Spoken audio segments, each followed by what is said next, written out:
আসসালামু আলাইকুম প্রিয় দর্শক মণ্ডলী, আপনারা দেখতে পাচ্ছেন খেয়া জালে মাছ ধরে নদীর পাড়ে নিয়ে আসতেছে। শীতের সকালে শীতের আমেজে খেয়া থেকে মাছ ধরে নিয়ে নৌকায় করে নদীর ধারে তুলে নিয়ে আসতেছে।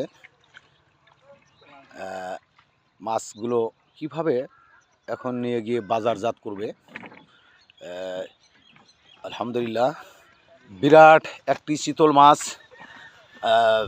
ধরা পড়েছে জালে।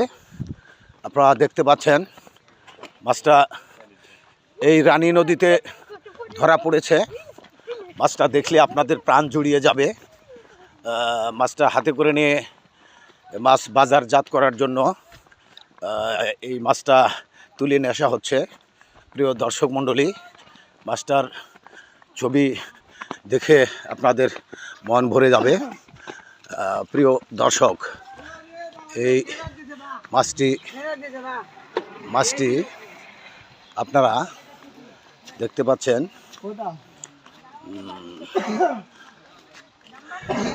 নদীতে এত বড় একটা চিতল মাছ,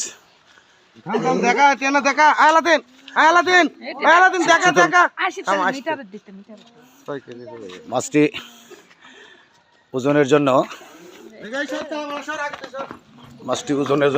দাড়িতে তোলা হচ্ছে। ছোট বাচ্চারা ভিড় করছে।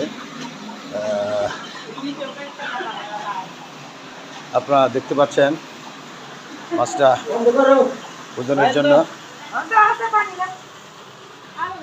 জন্য কাটাতে তুলে দেওয়া হয়েছে। মাছটার কত বড়, মাছটার ওজন দেওয়া হচ্ছে। কত বড় মাছ, 7 কেজি 100। মাছটির ওজন হয়ে গেছে 7 কেজি 100 গ্রাম। প্রিয় দর্শক মণ্ডলী, আপনারা দেখতে পাচ্ছেন মাছটি বাজারে নেওয়ার জন্য ওজন করে নেওয়া হলো। এখন মাছটা বাজারে নেওয়া হবে। মাছটা বিশাল একটি বড় মাছ। মাছটি ড্রামের পানিতে রাখার জন্য চেষ্টা করা হচ্ছে। প্রিয় দর্শক মণ্ডলী, এই ছিল নদী থেকে বড় একটি চিতল মাছ তুলে নেওয়ার দৃশ্য। এই দৃশ্যটি দেখলে আপনারা অবশ্যই মনোমুগ্ধ হয়ে যাবেন। ধন্যবাদ প্রিয় দর্শক মণ্ডলী। এই ছিল আজকের সকালের খেয়া জাল দিয়ে রানী নদী থেকে মাছ ধরার একটি দৃশ্য। আসসালামু আলাইকুম ওয়া রাহমাতুল্লাহি ওয়া বারাকাতুহু।